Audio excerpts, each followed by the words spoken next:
Pues la razón siempre creo que le hemos señalado es la injusticia social, el aferramiento a mantener privilegios que ya no se pueden mantener porque el pueblo está muy concientizado. Y en nombre de este sufrido pueblo, cuyos lamentos suben hasta el cielo cada día más tumultuosos, les suplico, les ruego, les ordeno en nombre de Dios, cese la represión. Lástima tener unos medios de comunicación tan vendidos a las condiciones. Es lástima no poder confiar en la noticia del periódico o de la televisión o de la radio, porque todo está comprado, está amañado y no se dice la verdad. Queridos hermanos, San Marcos, el Evangelio del año, nos presenta a Jesús definiendo una situación difícil y muy humana, el hombre que no se pudo entender con su mujer, y definiendo desde esa situación concreta, mientras se discutía moralmente entre los rabinos, ese caso de conciencia. Pero este Jesús que se presenta en medio de la sociedad para señalar en el seno de los problemas humanos los designios de Dios, aunque contradigan a los hombres, no ha dejado de predicar. Todas las zonas conflictivas de la humanidad, todos aquellos campos donde se necesita una orientación, allí está su evangelio. Y digo esto porque yo quisiera ver hoy, junto con ustedes, que a través de los medios de comunicación se han dado cuenta de lo que ha significado el paso del Papa por Estados Unidos, que Juan Pablo II es Cristo hoy, y la gran nación del norte con todas sus problemáticas, y desde allí todo nuestro continente ha visto pasar a Jesús, lo está viendo pasar, y creo que esa luz es tan actual que el Evangelio de San Marcos, iluminando el problema del divorcio, no hace otra cosa que decirnos: allí tienen la palabra perenne.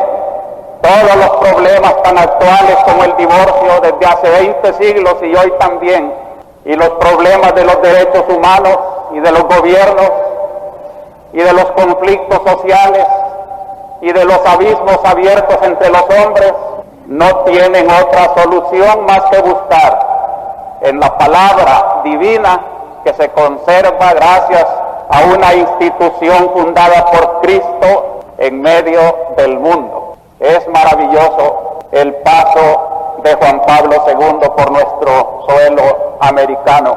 Se le ha llamado el mayor evento informativo de la historia mundial.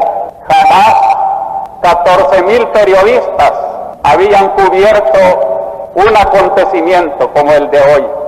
Hubo 3,000 cuando regresaba el Apolo II de su viaje a la Luna.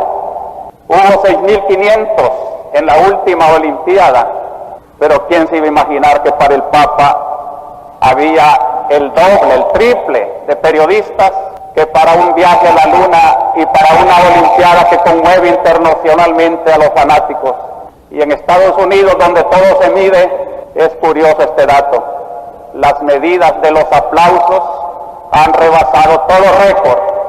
Ningún ídolo del rock ha logrado los aplausos que arrancó a las muchedumbres de jóvenes y muchedumbres de millones de fieles. Para quienes se escandalizan del aplauso, allí tienen la respuesta en Estados Unidos ante el Papa. Pero más que estos rasgos espectaculares, que no hay que olvidarlos porque nos confirman esta gran verdad, el Evangelio siempre es la buena noticia y la Iglesia siempre es noticia. Más que todo es por eso, precisamente, por el magisterio, que es luz, que es elevación.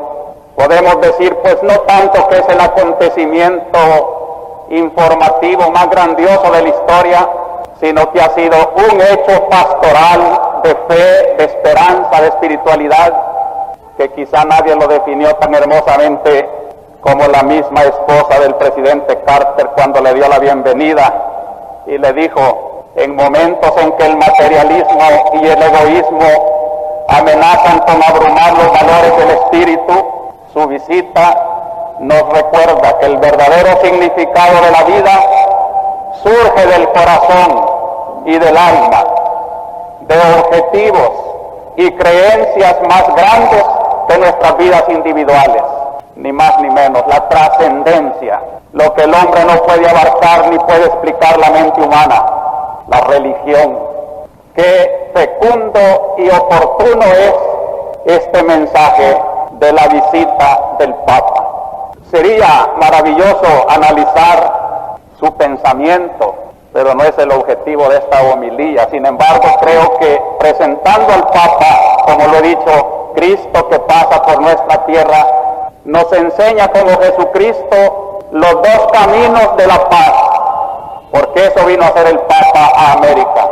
Quiso ser un continuador de Pablo VI, el peregrino de la paz, y sus dos grandes temas que yo podría subrayar ahora, no son los únicos y quizás son otros mejores, pero para nuestro momento me parece tan adecuado decir que el Papa nos señala como camino de la paz la defensa de los derechos humanos, y como Cristo señalando, según ha dicho la señora de Carter, los objetivos y creencias más grandes que nosotros mismos, nos invita a la intimidad de la limpieza moral.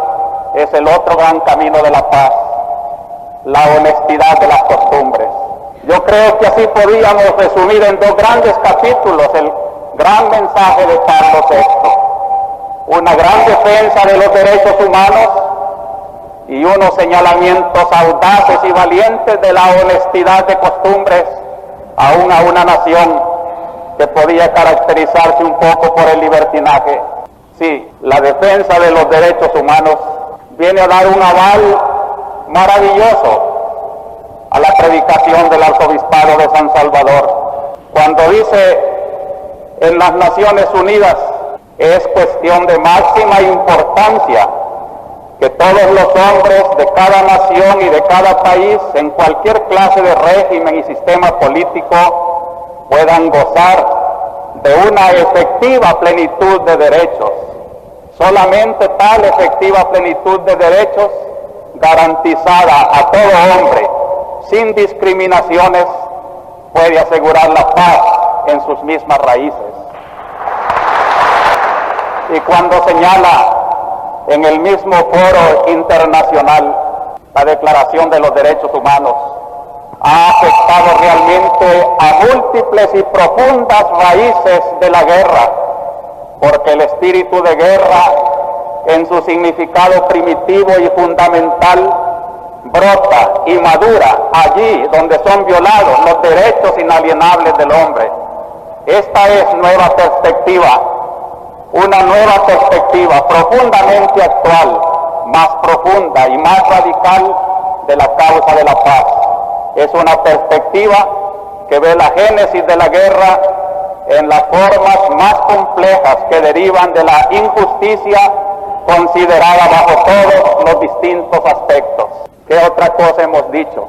Que la causa de todas las violencias en El Salvador es lo que el Papa ha dicho, la raíz de toda guerra, y que si no se pone la segur a la raíz, como decía Juan Bautista, seguirá brotando la violencia y podrá llegarse a esta criatura de la guerra si no se pone el remedio de la justicia. Y por eso también señala como raíz una grave amenaza contra tales derechos, que es la distribución desigual de los bienes materiales en situaciones marcadas por la injusticia y el daño social. Subsisten a veces como factores de perturbación las terribles diferencias entre los hombres y los grupos excesivamente ricos, por una parte, y por otra, la mayoría numérica de los pobres e incluso de los miserables, privados de alimento, de posibilidades de trabajo y de instrucción, condenados en gran número al hambre y a las enfermedades.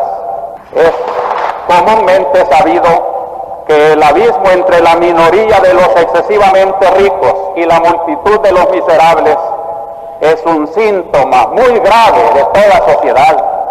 Lo mismo hay que repetir con mayor insistencia a propósito del abismo que divide a los países y regiones del globo terrestre. ¿Podrá ser colmada esa grave disparidad si no es mediante una cooperación coordinada de todas las naciones? Podíamos citar también en este capítulo de los derechos humanos su condena a la violencia. Todas las vidas son sagradas y el asesinato es asesinato, no importa cuál sea su motivo o finalidad. La violencia es indigna del hombre y el Papa también nos da mucha satisfacción pensar cómo ratifica nuestra opción preferencial por los pobres, cuando en el gran país de las riquezas dice: mi corazón está en forma especial con los pobres, con aquellos que sufren, con aquellos que están solos en medio de esta bulliciosa metrópolis. Es Cristo que pasa.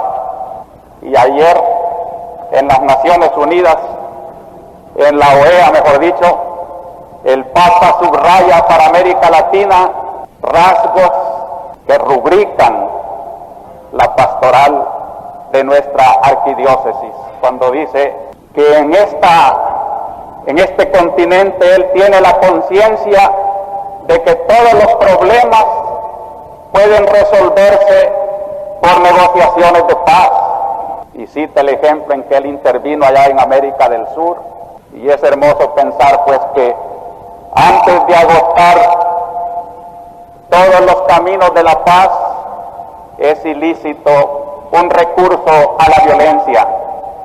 Y el Papa nos asegura que todavía hay caminos de paz y negociación de razón, y que tenemos que buscar allí, pero con urgencia y apremio, la solución de nuestras grandes crisis.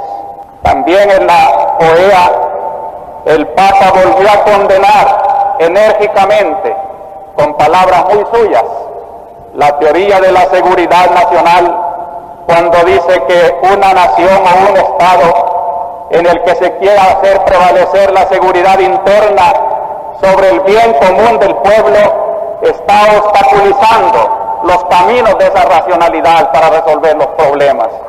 Y aseguró una vez más ante nuestros pueblos latinoamericanos que no es el hombre para el Estado, sino el Estado para el hombre, y definió nuevamente la dignidad del hombre, ya sea un jornalero, ya sea un campesino, ya sea alguien más humilde de nuestras tierras.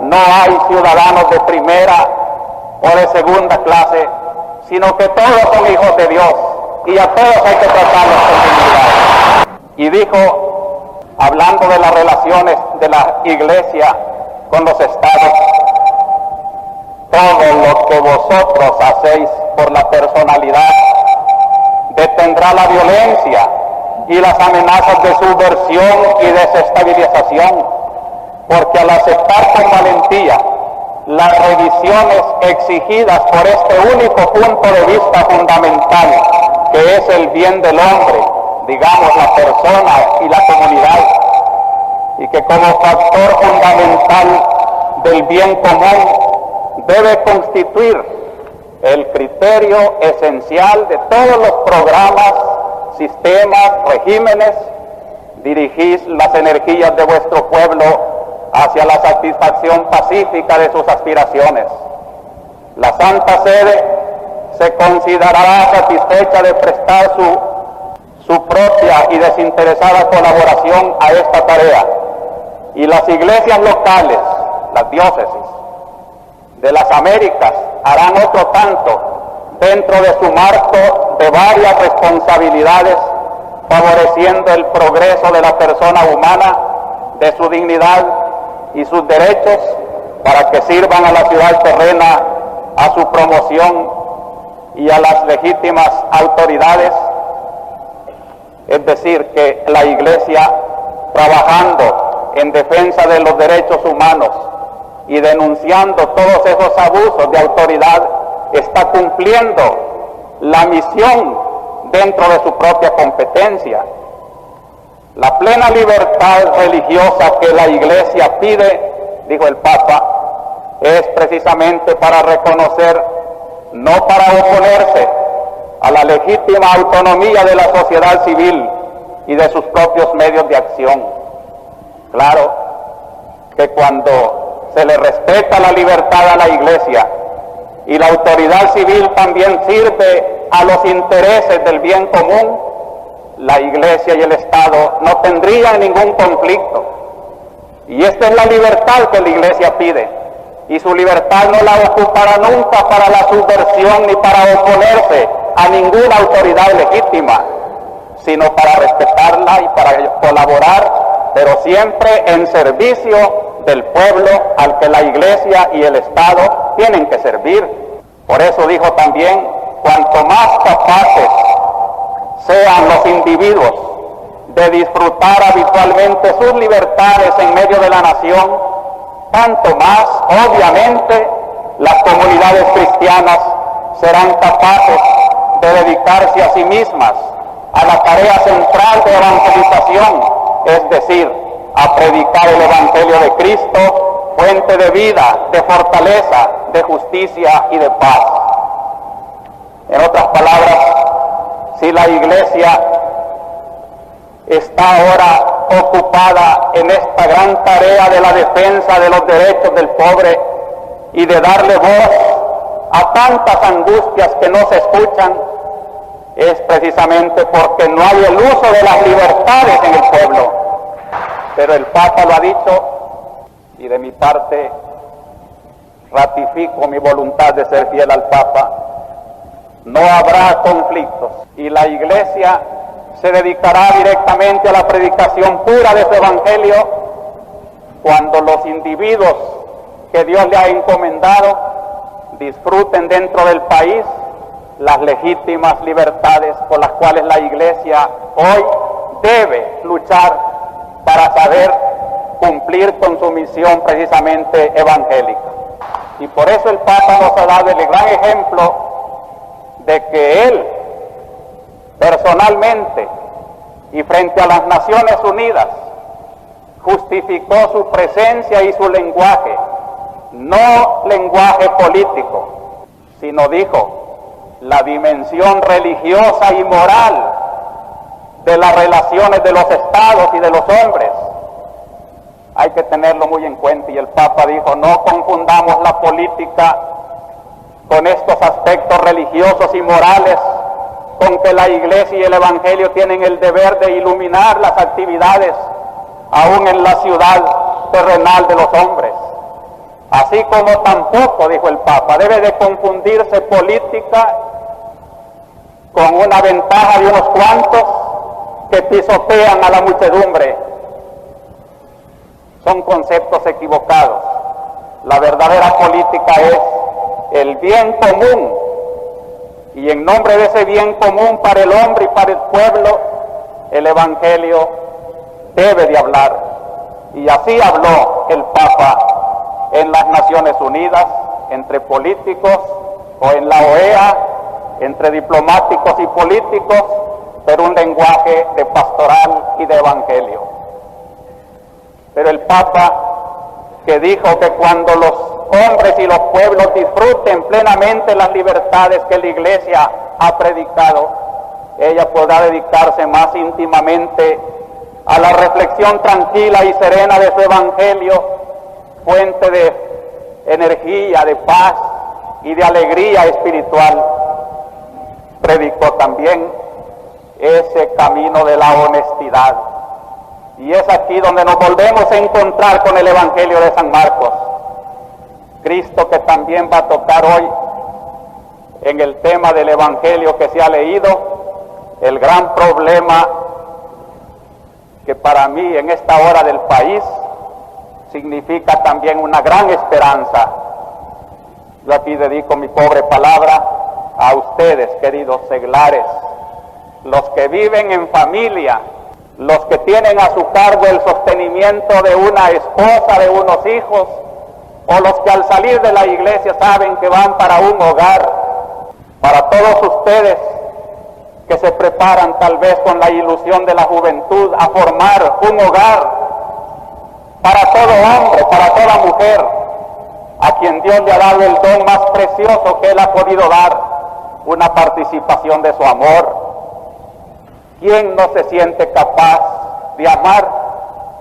¿Y qué otra cosa es la familia, sino un testimonio del amor infinito de Dios en esta tierra? Por eso, el tema de San Marcos, tomado de la boca de Cristo, es el matrimonio monogámico. El segundo pensamiento lo tomamos de la lectura del Evangelio, donde Cristo aclara por qué se daba libelo de repudio a una mujer cuando ya no congeniaba con un hombre. Fue el oscurecimiento del designio de Dios, pero al principio no fue así. Por vuestra terquedad, dice Cristo, Moisés permitió dar un repudio a una mujer, pero al principio no fue así. Y tercer pensamiento, la segunda lectura unida con el Evangelio, el matrimonio redimido por Cristo y lanzado a las perspectivas de la trascendencia. Si el primer pensamiento es el Génesis, la preciosa página citada por el mismo Cristo, es lícito a un hombre repudiar a su esposa, divorciarse de ella. Era un caso que se discutía entre los rabinos, porque allá en el Deuteronomio Moisés habló de una permisión, de una costumbre que ya existía, y como un mal menor, y para no dejar abandonada a la mujer repudiada, ordenó que se diera un libelo, un documento de repudio. Pero el objetivo era principalmente una legalidad religiosa. El hombre que se ha separado de su mujer y ella ha tenido relaciones con otra persona, no puede volver a ser esposa del primer marido. Era una ilegalidad de carácter religioso, ofendería a Dios. Le preguntan a Cristo, pues en esta situación que se discute hoy tanto a tu alrededor, ¿qué dices? Y Cristo dice claramente, eso lo permitió Moisés por vuestra terquedad. Es decir, es un mal menor. No es esa la voluntad de Dios. Y hoy vamos a poner el matrimonio en su propia situación tal como Dios lo quería. Al principio no fue así.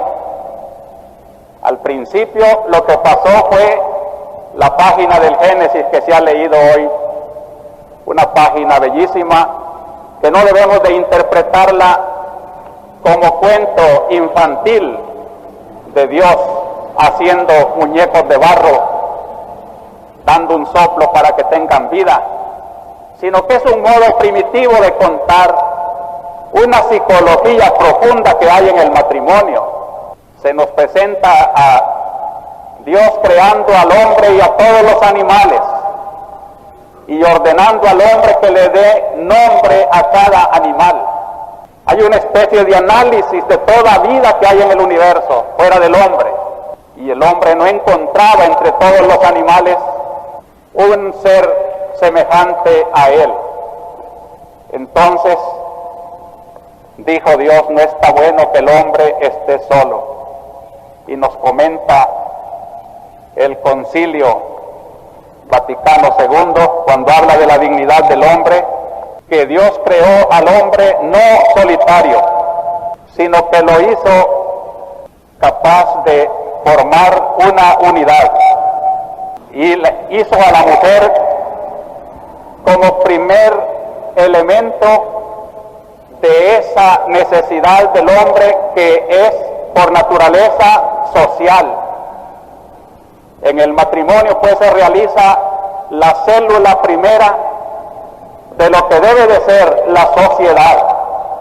El describirnos aquí en el Génesis como sacando a la mujer del propio costado del hombre tampoco se debe de entender materialmente, sino una especie de parábola viviente, como para decir, es vida de la misma vida del hombre, forman un solo principio de vida, se atraen mutuamente y según la mente de Dios tienen que formar la pareja una sola carne, de tal manera que nadie pueda separar lo que Dios ha unido.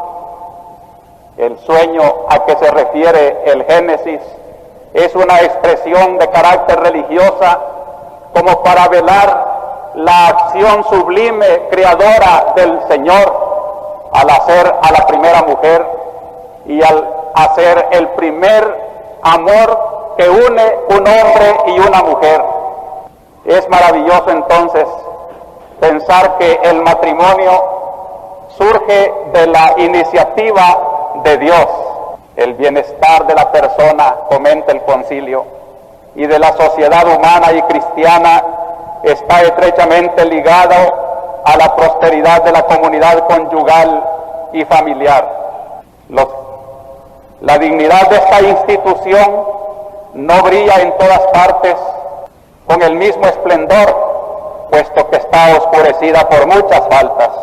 Sin embargo, un hecho muestra bien el vigor y la solidez de la institución matrimonial y familiar. Las profundas transformaciones de la sociedad contemporánea, a pesar de las dificultades a que han dado origen, con muchísima frecuencia manifiestan de varios modos la verdadera naturaleza de tal institución. En otras palabras, el concilio nos dice que aunque ha habido muchas vicisitudes en la historia, desde aquella primera página del Génesis hasta hoy, siempre se ha salvado la institución del amor entre el hombre y la mujer. Cuando se celebra el matrimonio, el sacerdote recuerda la única institución que no fue abolida ni por la pena del diluvio, sino que sobrevivió a las catástrofes de la historia y se mantiene, me parece, así como cuando se tala una selva. Todos los pecados pueden destruir el matrimonio, sin embargo, de aquellos árboles talados comienza nuevamente a retoñar la vida, y siempre habrá el matrimonio según la mente de Dios, aun cuando los hombres quisieran destruir una institución tan santa y tan noble. Permanecerá la palabra: lo que Dios ha unido, el hombre no lo puede desunir. En Puebla, yo quisiera destacar también el hecho de que el matrimonio, para nuestra situación actual en América Latina, es una institución benéfica, un gran elemento para los cambios necesarios de nuestra sociedad. Puebla dice: para que funcione bien, la sociedad requiere las mismas exigencias del hogar: formar personas conscientes, unidas en comunidad de fraternidad para fomentar el desarrollo común. La oración, el trabajo, la actividad educadora de la familia como célula social deben orientarse a trocar las estructuras injustas por la comunión y participación entre los hombres y por la celebración de la fe en la vida cotidiana, en la interpelación recíproca que en el curso de los tiempos se establece entre el Evangelio y la vida concreta, personal y social. La familia debe leer y vivir el mensaje explícito sobre los derechos y deberes de la vida familiar. Por eso denuncia y anuncia, se compromete en el cambio del mundo en sentido cristiano y contribuye al progreso, a la vida comunitaria, al ejercicio de la justicia distributiva, a la paz. En otras palabras, el proyecto primitivo de Dios, al hacer el matrimonio, nos estaba ofreciendo también para situaciones de crisis como las que está viviendo hoy El Salvador, una tabla de salvación en el hogar. Hermanos, yo aquí, como les decía, hago un llamamiento a todos ustedes artífices de tantas familias, constructores de tantos hogares, que cada familia en El Salvador no sea una rémora a los urgentes cambios que necesita la sociedad, que ninguna familia, por estar bien ella sola, se aísle del conjunto de la sociedad.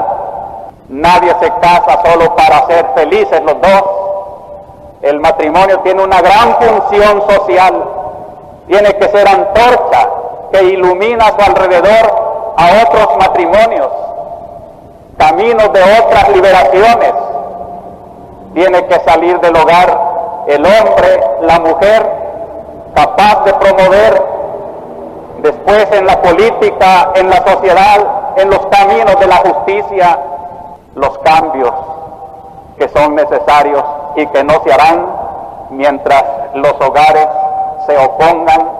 Y en cambio será tan fácil cuando desde la intimidad de cada familia se vayan formando esos niños y esas niñas que no pongan su afán en tener más, sino en ser más, no en atraparlo todo, sino en darse a manos llenas a los demás, educarse para el amor. No es otra cosa la familia que amar, y amar es darse, amar es entregarse al bienestar de todos, es trabajar por la felicidad común. He aquí, esto fue en el principio.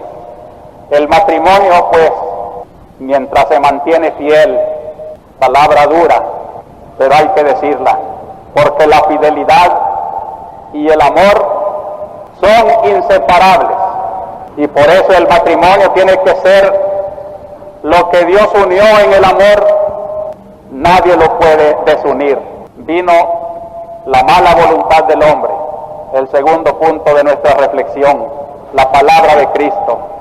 Por vuestra dureza permitió Moisés.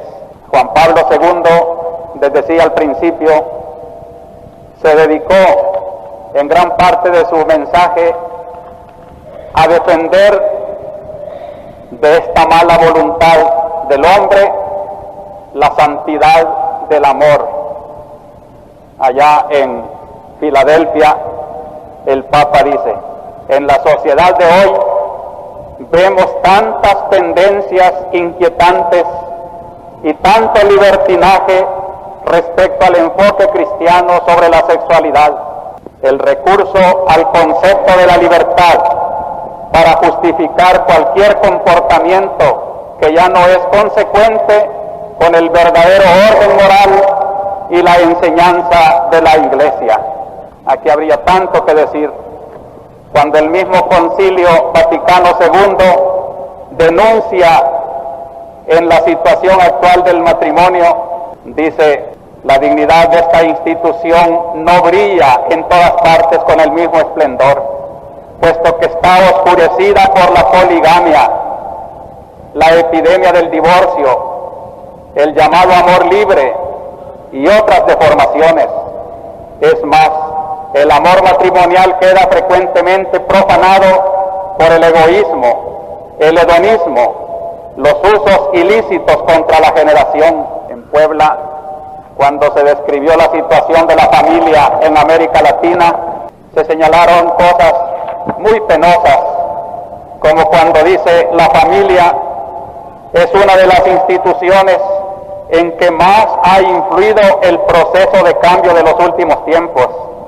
La Iglesia es consciente de que en la familia repercuten los resultados más negativos del subdesarrollo, índices verdaderamente deprimentes de insalubridad, pobreza y aún miseria, ignorancia y analfabetismo, condiciones inhumanas de vivienda, subalimentación crónica y tantas otras realidades no menos tristes.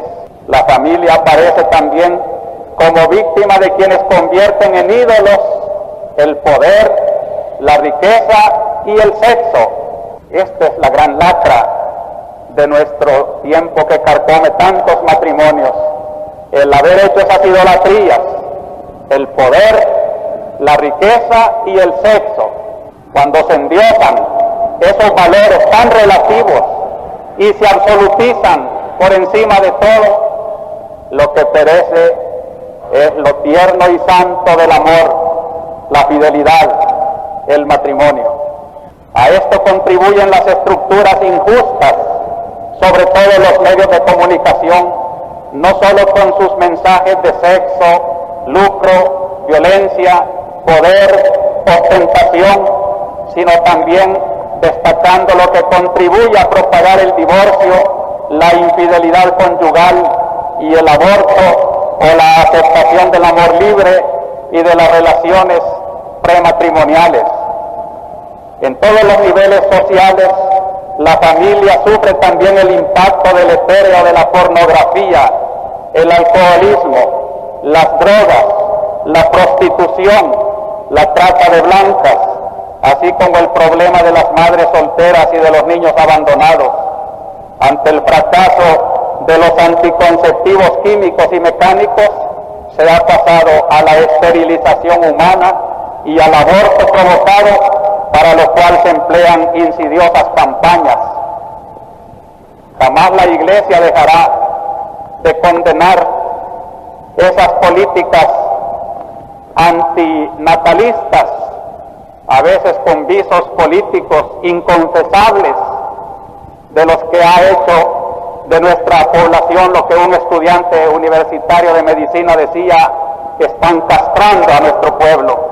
No era así al principio, dice Cristo.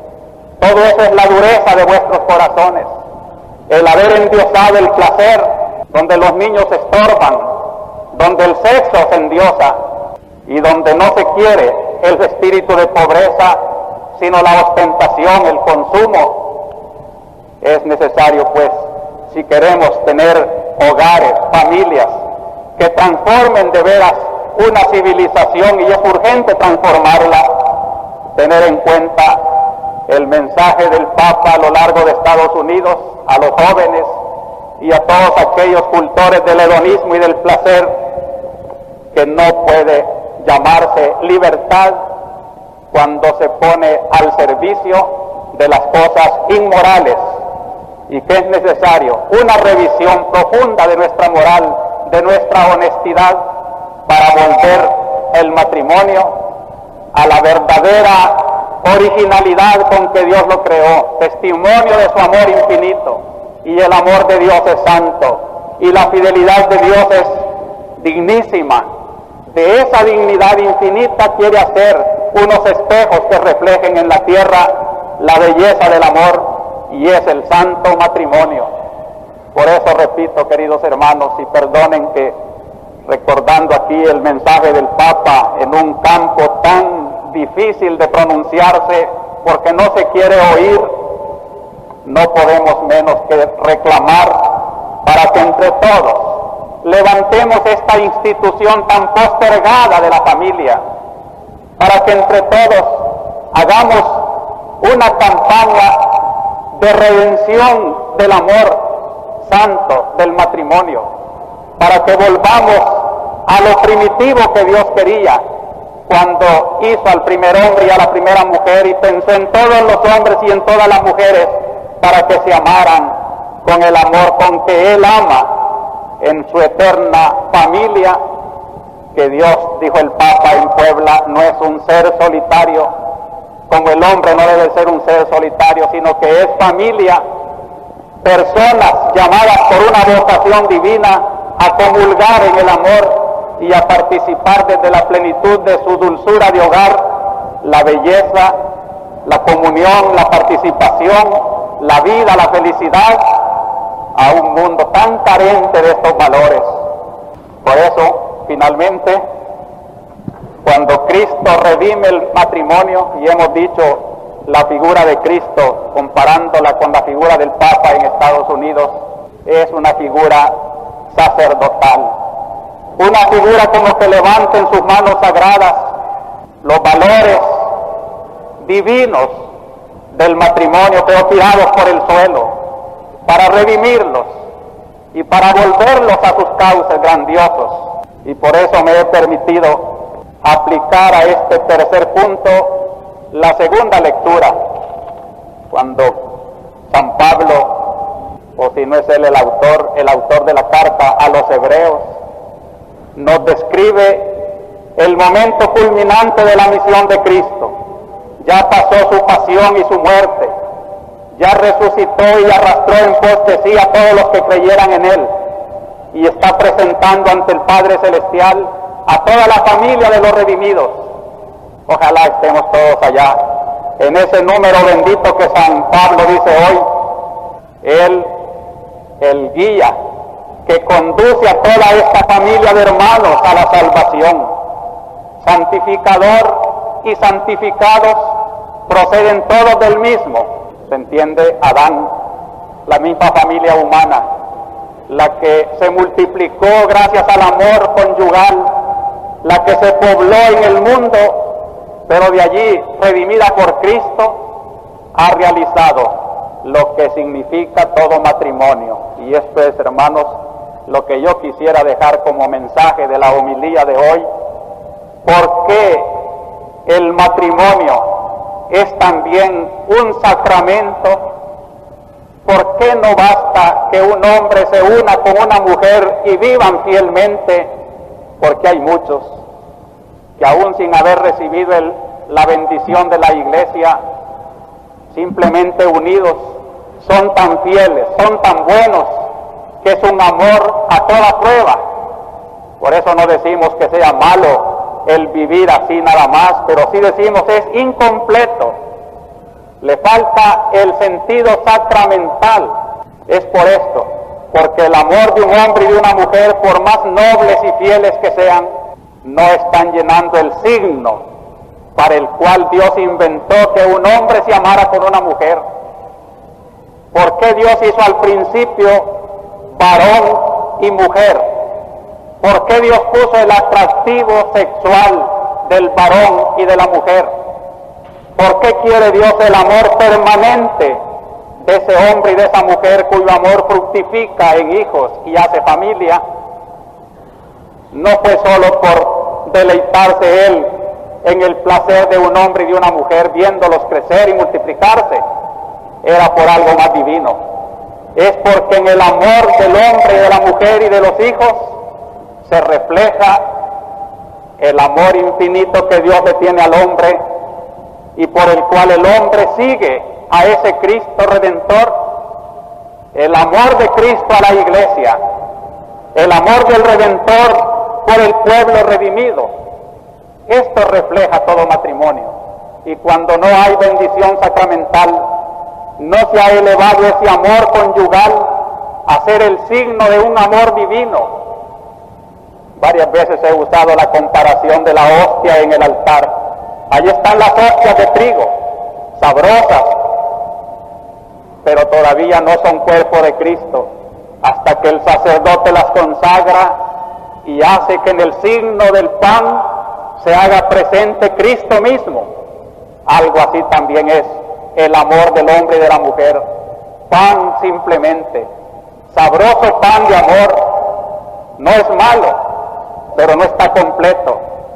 Solo cuando el hombre ante Dios se entrega a la mujer y la mujer ante el hombre, ante Dios, se entrega para siempre y Dios bendice el amor de sus dos hijos, entonces ese amor ya está consagrado, lo ha unido Dios para siempre, lo ha transformado de amor de hombre y de mujer en amor de Dios a la humanidad.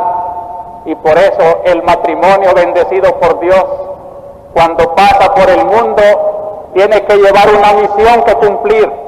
Todos los que miren caminar por las calles de esta tierra a un hombre y a una mujer casados por Dios, pueden decir, todavía hay amor. Así nos ama Dios, como se aman ellos. Por eso no cumple su misión matrimonial el amor del matrimonio que no es fiel. Hay una misión sublime que no termina en el hogar y en los hijos. Es una irradiación social que todo matrimonio tiene que hacer para ser benefactor de la sociedad. En esta reflexión yo no quiero prescindir de una bellísima consideración de Puebla, cuando dice: la pareja santificada por el sacramento del matrimonio es un testimonio de presencia pascual del Señor. ¿Qué quiere decir esto? Todo matrimonio bendecido por Dios es presencia pascual, es decir, presencia redentora de Cristo, Cristo resucitado, Cristo que vive en el amor, vive en esos esposos. La familia cristiana cultiva el espíritu de amor y de servicio. 4 relaciones fundamentales de la persona encuentran su pleno desarrollo en la vida de la familia: paternidad, filiación, hermandad, nupcialidad. Es decir, paternidad es la relación del padre hacia el hijo. Con qué ternura el padre mira que se prolonga en su hijo. Y filiación, la ternura del hijo mirando en el padre su origen. Hermandad, los niños se aman como hermanos y reconocen un solo origen. Y cuando ya son grandes, nupcialidad, el joven que debe dejar a su madre y a su padre para unirse con otra joven, y la joven que deja otro hogar para formar un nuevo hogar.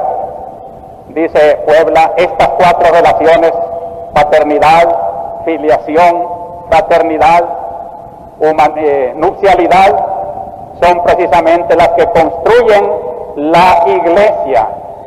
Quiere decir que la iglesia nace en el hogar. Tendremos una iglesia santa, con verdadero sentido filial hacia Dios, donde hayan nacido unos hijos que miren en el Padre la figura de Dios y en la Madre la figura tierna del amor infinito. Y habrá hombres trabajando fraternidad en la sociedad cuando hayan aprendido en su casa a amarse como hermanos, y también cuando ya la juventud llame a formar un nuevo hogar, nos dirá también que así amó Cristo a su iglesia, entregándose no solo a su familia, sino a formar familia con otras familias y hacer la gran familia de familias, la patria, entre todos, con un sentido de amor. Y así, dice Puebla, la vida en familia reproduce estas experiencias fundamentales y las participa en pequeño. Son los 4 rostros del amor humano. El amor humano tiene 4 rostros y se viven en la familia.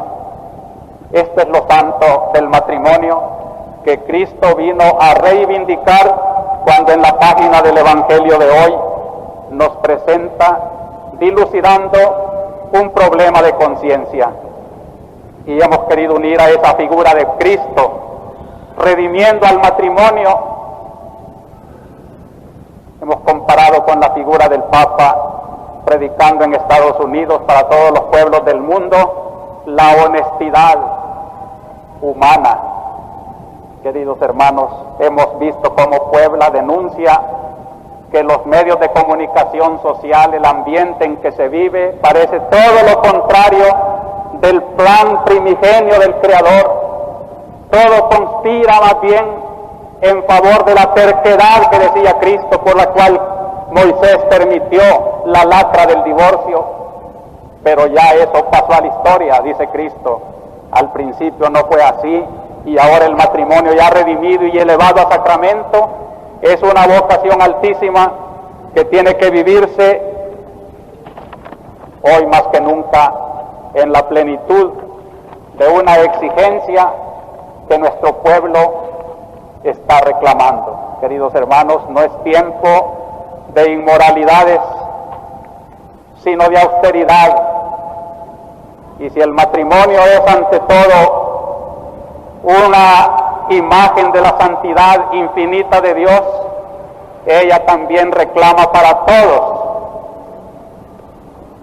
la austeridad de vida que se necesita en las horas de los cambios. Por eso miremos, cada uno de ustedes y yo pertenecemos a una familia. desde una familia, la nuestra, no miremos solo nuestro pequeño recinto, miremos hacia la iglesia y tratemos de hacer iglesia desde nuestro propio hogar. Es aquí pues como desde la familia yo dirigiría una mirada a nuestra iglesia, a las realidades de nuestra iglesia, para que la amemos como familia y la sintamos como un solo hogar. En esta semana yo lamento no haber podido cumplir varios compromisos por motivos de salud, pero debo estas visitas al Instituto Carmelitano. Felicito a la Vicaría de Mexicanos por su curso de Cristología Bíblica dado por el Padre Arias. Ayer se repartieron diplomas a cerca de 60 participantes. En el Hogar del Niño hubo confirmaciones. En la Iglesia de Concepción y en la Parroquia de San Francisco Morazán se celebró a San Francisco de Asís. Y aprovecho para felicitar a los padres y religiosas franciscanas por su gran fundador. En el Colegio Santa Inés de Santa Tecla se enriqueció la iglesia con nuevas confirmaciones bien preparadas por las salesianas. En Jayaque se instalaron las religiosas del Sagrado Corazón. En Zaragoza hoy otras religiosas preparan un bonito grupo de confirmaciones. Los jóvenes del seminario preparan para este día, están llevando ya a cabo una convivencia juvenil en la parroquia de San José de la Montaña.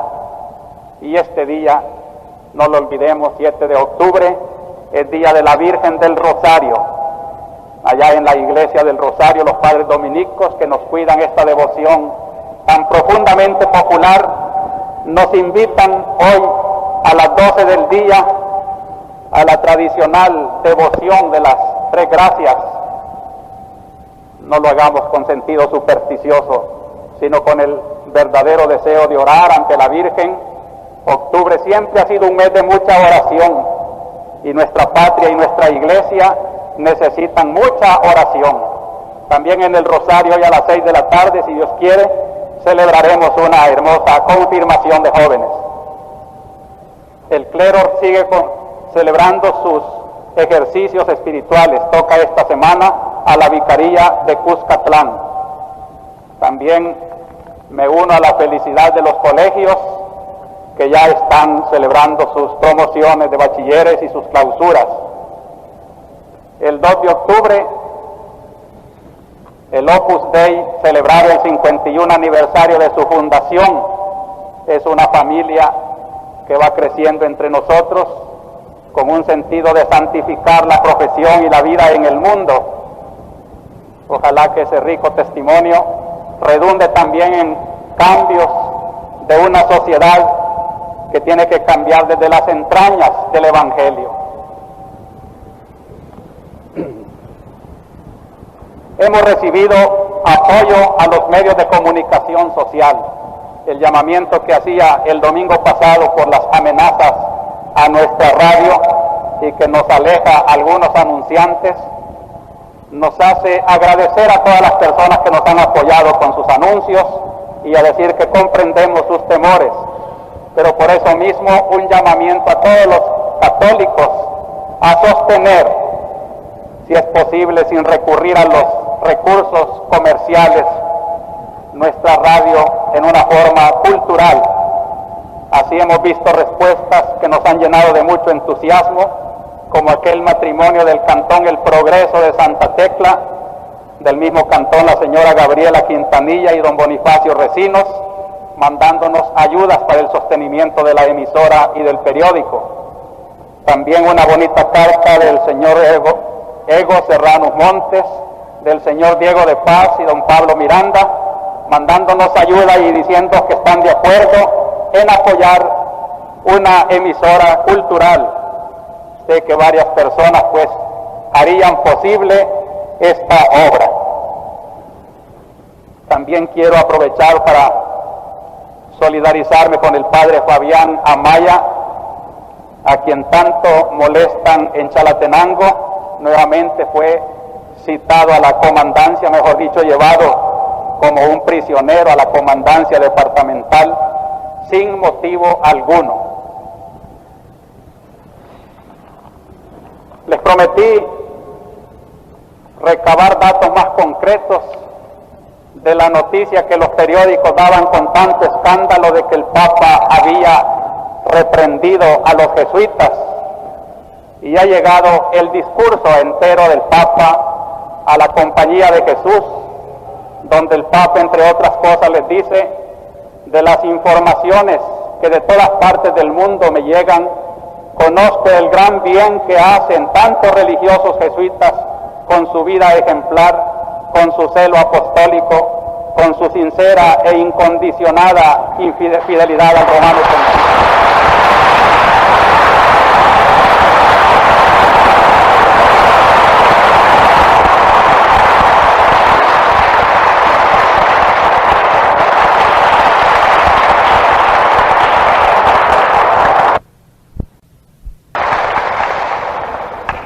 Naturalmente, el Papa dice que en una hora de crisis como la que estamos viviendo, no es extraño que también vuestra compañía haya tenido que pagar algún tributo a estas situaciones difíciles, pero le llama cariñosamente la atención para que hagan honor a las grandes esperanzas que en ellos ha puesto el Papa, y recuerda aquí las recomendaciones de mis inmediatos predecesores Pablo VI y Juan Pablo II, que por el gran amor a la compañía la tenían muy en el corazón, y yo las hago plenamente mías, dice el Papa.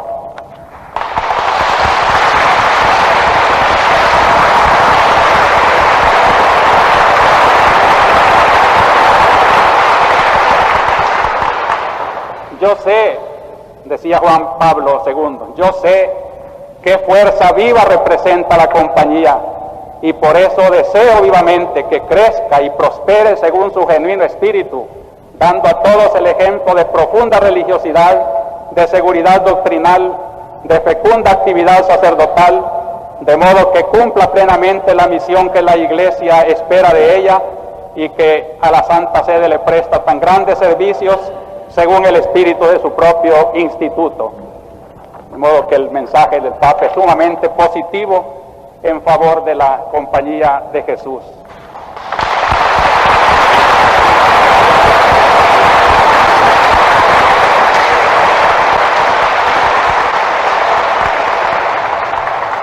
De parte de nuestra Iglesia también yo me quiero hacer eco de la denuncia de la comunidad de la colonia El Pepeto de Soyapango, donde dicen que una persona, creen que es militar, disfrazándose de sacerdote, va visitando niños como preparándolos para la primera comunión, y lo que quiere es sacar información sobre los catequistas, que les presenta literatura de Fidel Castro y otros folletos en contra de la verdadera pastoral, y les pregunta que si ese es el catecismo que están aprendiendo. Ellos protestan por este engaño y avisan pues que se tenga mucha cautela en el cantón El Pepeto, y yo diría en toda la arquidiócesis, para no caer en engaños fatales. En el orden civil, hermanos, desde la Iglesia Familia, nosotros, y esto me da mucho gusto que ustedes y yo reflexionemos en esta hora de nuestra vida. Nuestra misa de domingo así nos hace insertar nuestra católica Iglesia en la problemática concreta de nuestro país. Si alguien no vive el Evangelio, su fe, como un compromiso que ilumine y anime su vida concreta de salvadoreño en esta situación, han sacado a relucir los gastos y despilfarros del gobierno de El Salvador. Por ejemplo, dice: ¿no creen que es despilfarro que se gasten millones en obras como los escenarios deportivos que existen en San Salvador, que solo serán ocupados por un pequeño número de personas, mientras los demás pueblos de la República carecen de lugar donde hacer deporte, de hacer ampliaciones de una obra como el Hotel Presidente, que prácticamente pasa desocupado.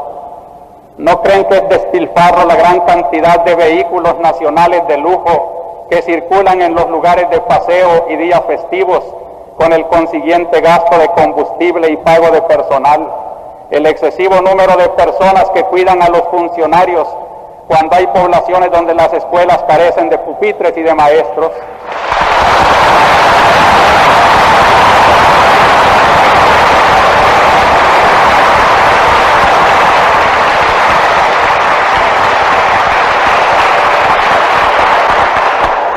No es dinero mal invertido el que se hizo en el Ingenio Jiboa y el nuevo aeropuerto que costó cientos de millones, los cuales son prácticamente improductivos.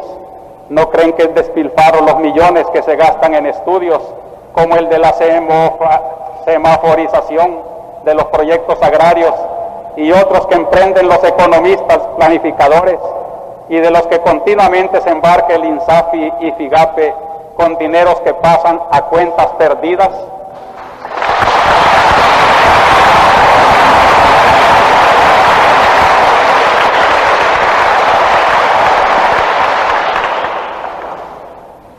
Naturalmente que si los cafetaleros hicieran esta denuncia con verdadero amor patriótico, pues ahí están los aplausos de ustedes, que merecen de veras que se juzguen muchos gastos que son verdaderos despilfarros. Pero el caso es que los cafetaleros hablan todo esto no porque les interese tanto eso, sino por no pagar sus tributos.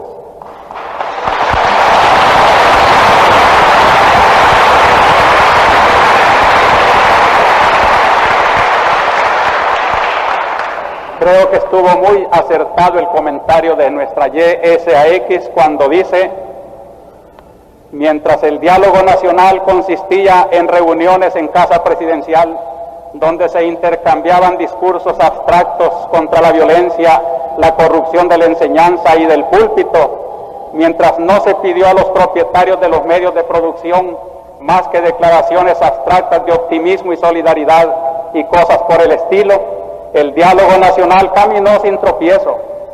Ahora que el gobierno trata de reformar unos cuantos impuestos para poder hacer algo constructivo en el país y evitar su total definitivo desprestigio, ahora que llegó la hora de ceder algo, de hacer sacrificios, de colaborar en la práctica para mejorar la suerte de las mayorías y así la de todo el país, ahora se acabó el diálogo.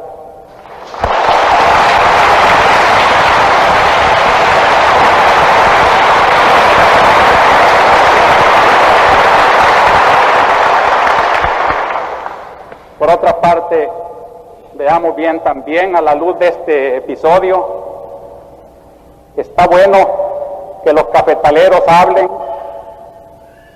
y se reúnan para defenderse, pero ahora pregunto, ¿por qué a los cafetaleros se les permiten esos campos pagados, esas publicaciones, esas reuniones, mientras que cuanto nuestro pobre campesino busca precisamente mejorar su situación tan precaria, se le niega el derecho de asociarse, no se le da campo en las publicaciones, no se le oye sus reclamos?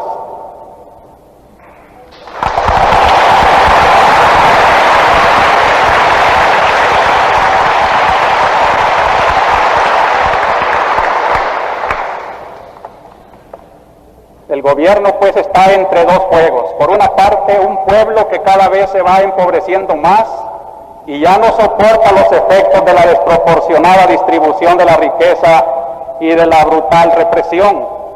Pueblo que le está exigiendo justicia. Y por otra parte, unos cuantos poderosos económicamente que al ver en peligro sus intereses personales, lo atacan y amenazan y le exigen retire cualquier moción encaminada a corregir la injusticia. Es importante que el gobierno se defina y que es necesario definirse en favor de las inmensas mayorías.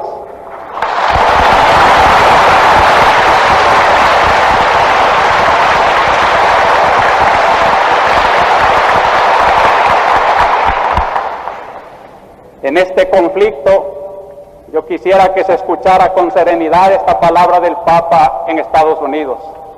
Dios destinó la tierra y todo lo que contiene para todos los hombres y los pueblos, para que todas las cosas creadas sean compartidas justamente por la humanidad, bajo la guía de la justicia atemperada por el amor.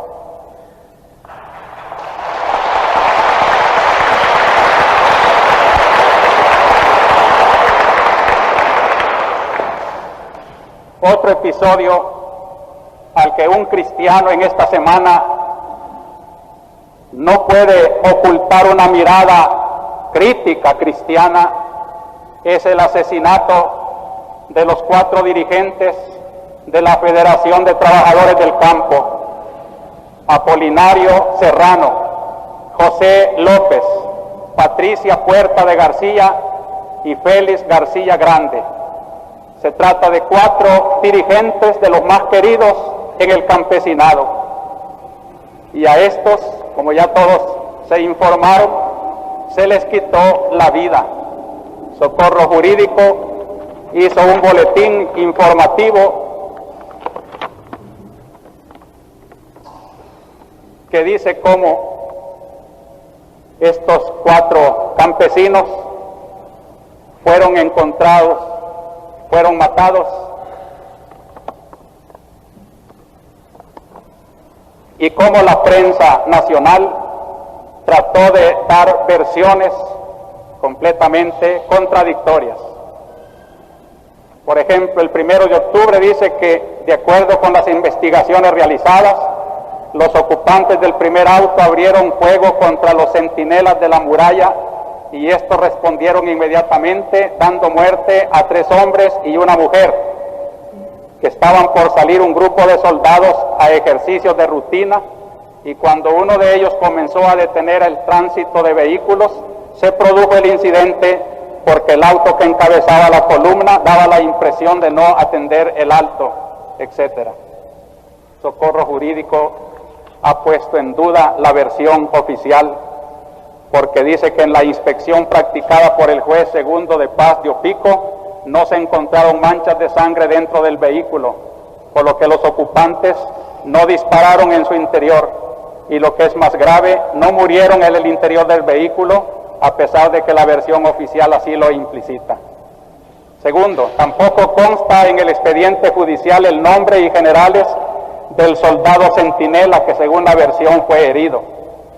Y tercero, que varios vecinos de Opico dicen que ellos no vieron los cadáveres como se asegura allá, sino que posiblemente los llevaron directamente de la caballería al cementerio.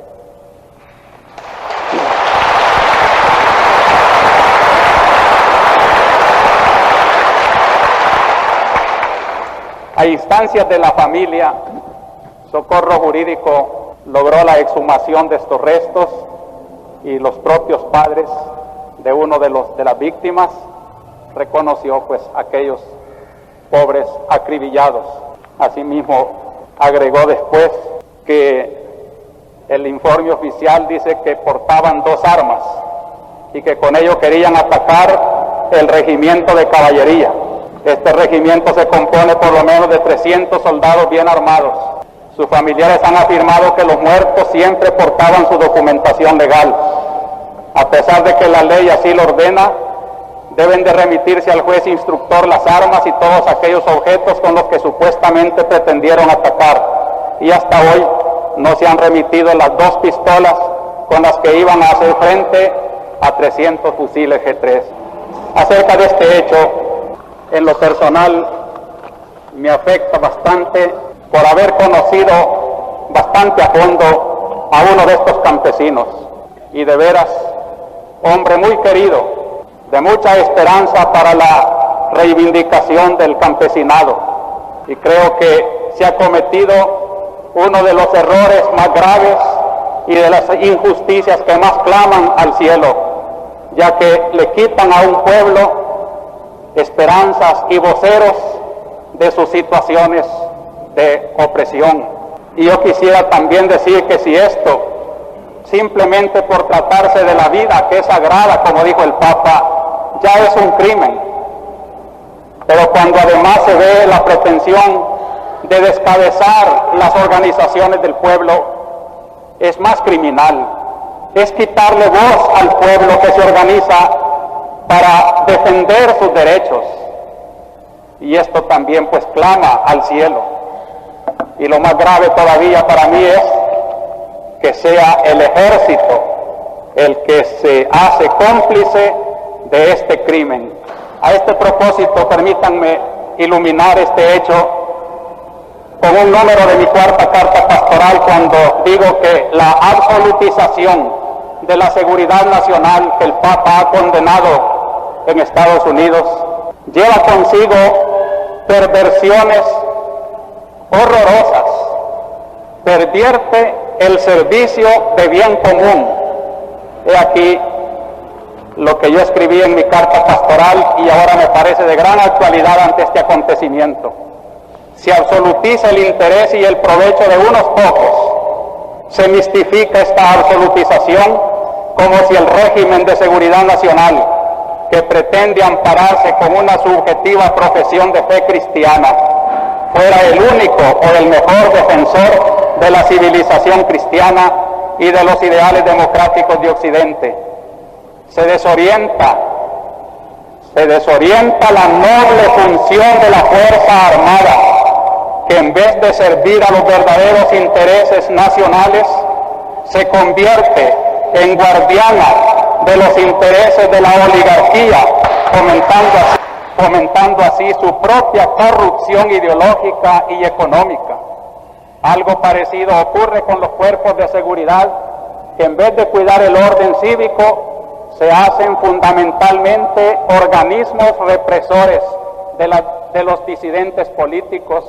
Y finalmente, el Estado Mayor sustituye inconstitucionalmente las instancias políticas que deberían decidir democráticamente el curso político del país. Yo no quisiera pensar, ante el hecho de un ejército matando a 4 campesinos, esperanza del campesinado, no quisiera pensar que todo el ejército estuviera tan corrupto. Quiero pensar que hay esperanza también allí y que ojalá estos 4 hermanos nuestros sacrificados tan inútilmente, frustrando así tantas esperanzas del pueblo, sea un reclamo, aún ante las mismas Fuerzas Armadas, para que de veras reivindiquen el honor de la noble profesión militar.